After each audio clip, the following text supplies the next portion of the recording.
is no secret that big reptiles are definitely my favorite reptiles. Most of the reptiles I have either are already very large reptiles or will be very large reptiles. But what makes a big reptile a good pet? What are the best big pet reptiles?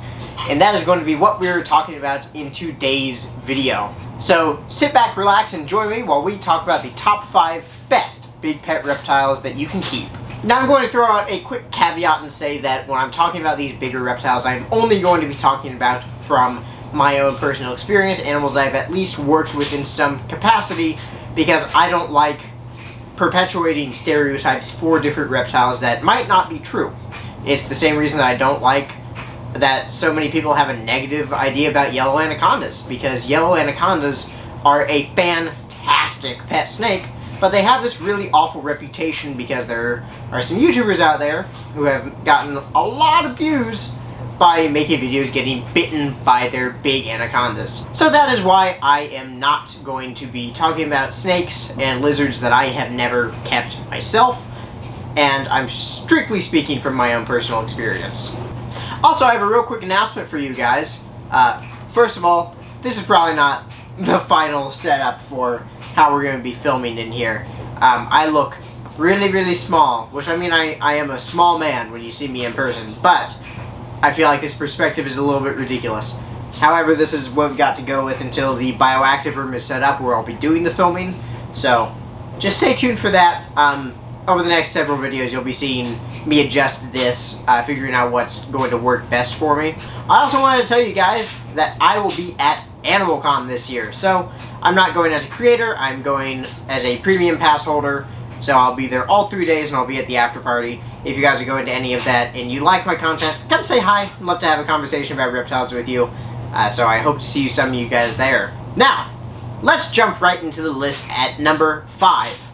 Number 5 on our list is Drymarchon. So, Drymarchon is a genus of snakes, or a group of snakes. It is not one specific species, but I'm using all of Drymarchon because I feel like all of these snakes are pretty good pet snakes, and they're all absolutely incredible. For those of you who don't know, Drymarchon essentially just ties in all of the cribos and indigo snakes. So your black-tailed cribos, yellow-tailed cribos, eastern indigo snakes, Mexican indigo snakes.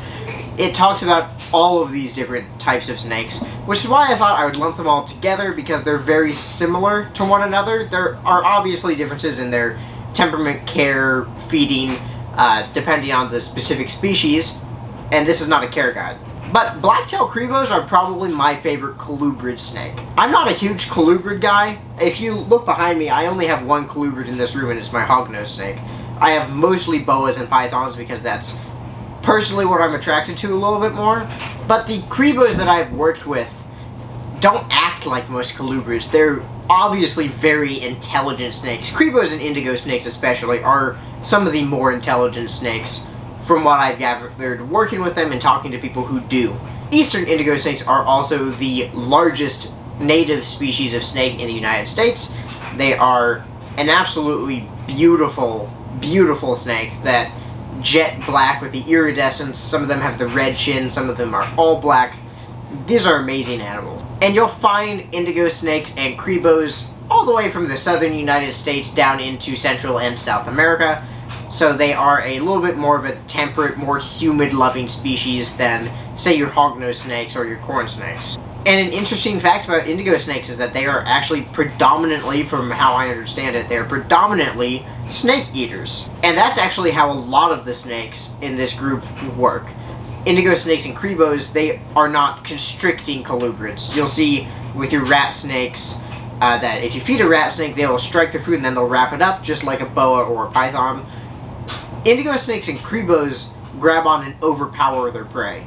It's absolutely insane to watch. But overall, indigo snakes especially seem to have a very calm demeanor. They're not overly defensive snakes.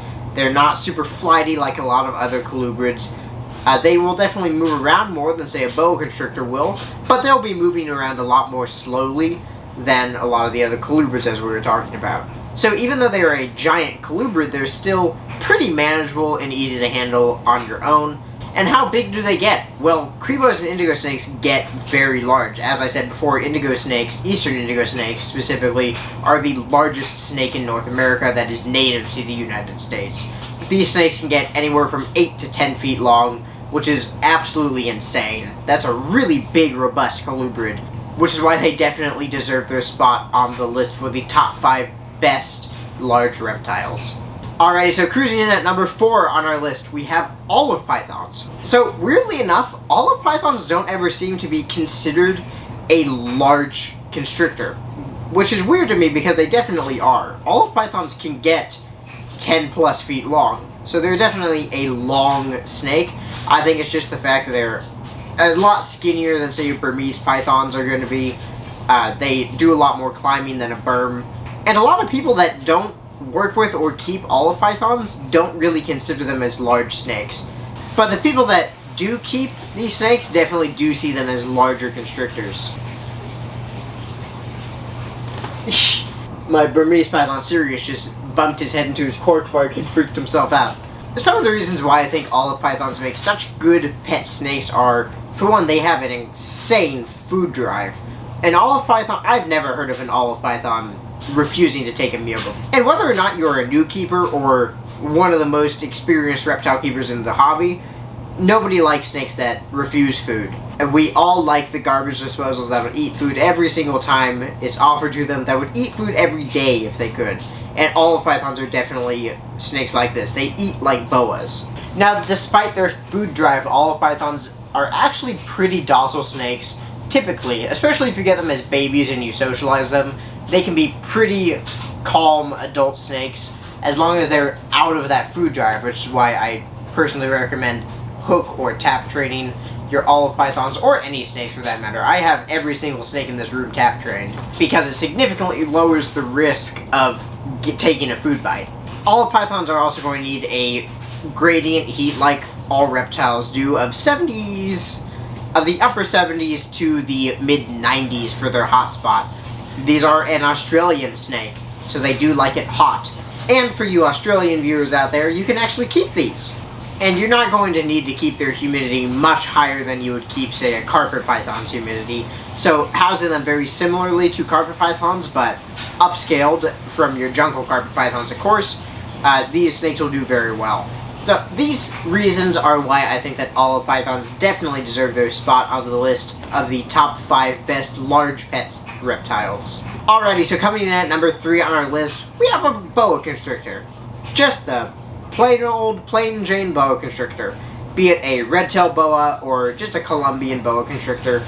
Boas are awesome pets. They are some of the best pet reptiles in the world. That's why they're number 3 on this list for big reptiles. Now, if this list was being itemized by ease of care and housing, boas would be at the top, because they are one of the smaller snakes on this list, getting anywhere from 6 to 10 feet, depending on the locality of boa that you have. But boas are also known for having a very, very docile temperament. I've met very few defensive boas, and if you remember back in the day, Go Herping, he actually got Rosie, his boa constrictor, which was a very defensive adult boa constrictor that had never been socialized.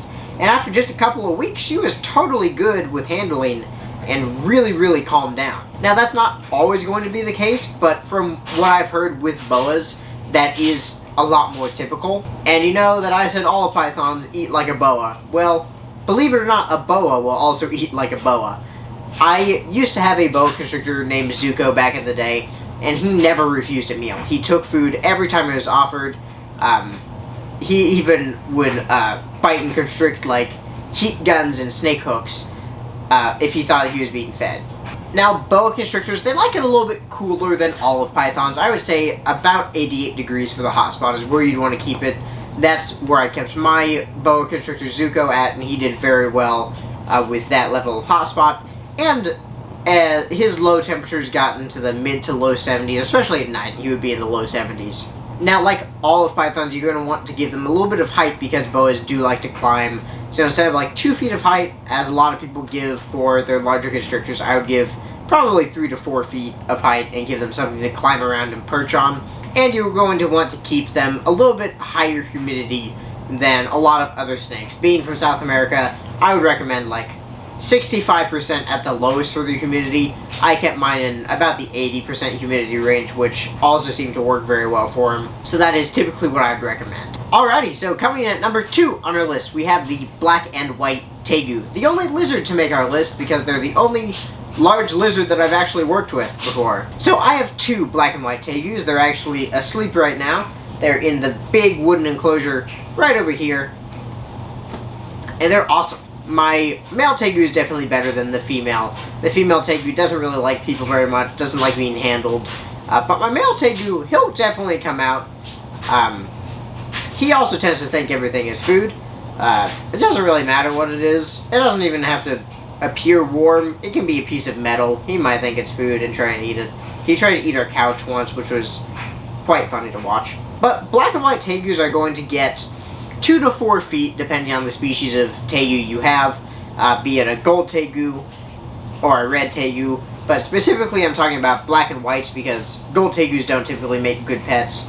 Although you could probably throw blue tegus into the same category with black and whites because they're very similar. So these lizards are typically pretty docile. They are often referred to as like the puppy dog of the reptile world because they're just like scaly dogs.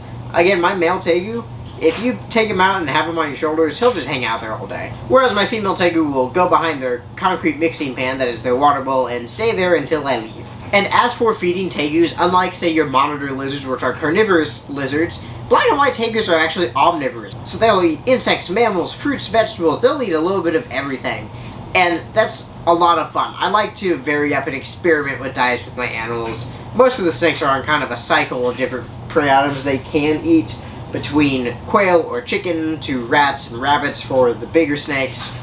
But tegus, they can eat a little bit of everything, so you don't ever have to feed them the same thing even 1 week away from the last time you fed them, because you can always find something that they can eat. Now you're also going to want to dust their food with calcium, which is a little bit more complicated than say a snake diet, and you're going to want to avoid vegetables like spinach because spinach interferes with how they produce and break down calcium. But tegus are also a lot of fun to just watch interact with their environment. They're a very active species of lizard, which is why I can't wait to show you guys and film in their 16-foot enclosure that's outside for the summer, because it's going to be incredible to watch them just hang out in that 16-foot by 8-foot space. I imagine I'll be spending a lot more time outside just sitting out in that enclosure with them, watching them move around, because one of my favorite things to do is looking at my reptiles. A lot of people are more handlers when it comes to the reptiles. I'm a viewer. I like looking at them through their enclosures, which is why I'm also pretty excited for the bioactive room, because it's going to be like a zoo in my bedroom. All the reasons that I gave are why tegus are definitely one of the best pet reptiles that you can get, and definitely one of the best pet large reptiles. Alrighty, but coming in at number 1 on our list, we actually have the Burmese python. I'm sure you could all see this coming if you know about big snakes. Burmese pythons are awesome snakes. They are really big, especially pretty girthy snakes. They're a lot heavier than, say, a reticulated python will be. They can average between 10 to 15 feet long, depending on if you have a male or a female. Females do get larger than males, as with most species of snakes. But Burmese pythons are known for their temperament, for being incredibly laid-back snakes. I have never once been struck at by my Burmese python. He is definitely the program animal of my house. If I do a program with like one snake, if I could only choose one snake and I was doing programs for the rest of my life, it would be my Burmese python, because he is absolutely wonderful with being handled. He's not head shy at all. He's okay with his tail being touched, with a lot of snakes are not okay with that. But Burmese pythons definitely still don't get as much love as they deserve. They have very similar care requirements to a ball python, which is kind of funny to say because they're so different in size. But as far as their care goes, heat and humidity is going to be about the same between a ball python and a Burmese python. So you take ball python care and scale it up to be appropriate for a Burmese python, and you're good to go. And so you'll need something like an 8x4x4 enclosure for an adult Burmese python so that you can give them the best life you possibly can. Obviously, if you can go bigger than that, do it. Go bigger. I think I saw online that Toad Ranch, the enclosure company, actually makes 12-foot reptile enclosures now, which is really cool. I wish I had space for a 12-foot enclosure. but I definitely dump before I move. So there are definitely options for giving them more space than 8 feet if you have the space for it. But let's be honest, if you don't have the space for an 8 to 12 foot enclosure, you shouldn't be getting any of the animals on this list. So Burmese pythons are also pretty good feeders. Mine was actually pretty difficult to get feeding. He went off food for like over a year at one point, which is why he's actually so small for being as old as he is. I mean, I've heard from some people they had to tube feed some baby Burmese pythons, or that sometimes their baby Burmese pythons took a while to get started. But once they do get started on food, they'll just crush it every time. There are also quite a few morphs with Burmese pythons, which most of the animals on this list don't really have morphs. There are a couple of morphs for boas and for tegus, but other than that, there just aren't any. So, Burmese pythons, my favorite species of snake to keep. Yellow anacondas are actually my favorite species of snake, but Burms are more fun to keep in my opinion because they're so much more docile than yellow anacondas typically are. Yellow anacondas are by no means mean or aggressive snakes, they're just a little bit more reactive than a Burmese python is. So I hope you all enjoyed this video. I enjoyed making it. I'm sorry if I was actually out of focus for most of the video. I'm a little worried that that might be the case, but it is what it is. Next video on Tuesday will definitely look and sound better than this one. I just need to get this video filmed to get it out there for you guys because I've missed a couple weeks of uploading because of my work and college. It's been a lot all at once, so I definitely wanted to make sure I could get all of that handled before I do a hobby like filming videos. But if you enjoyed this video in any capacity, please click like if you haven't done so already. Definitely consider subscribing to Repti-verse, new videos every Tuesday and Saturday. If you go down into the link in the description, you'll find a link to my Patreon page and a link to go support US Arc. So definitely go follow those links, show them some love, please. And I will see you guys in the next video, or at AnimalCon if you come up and say hi. So, love you all, see you on Tuesday, peace out YouTube.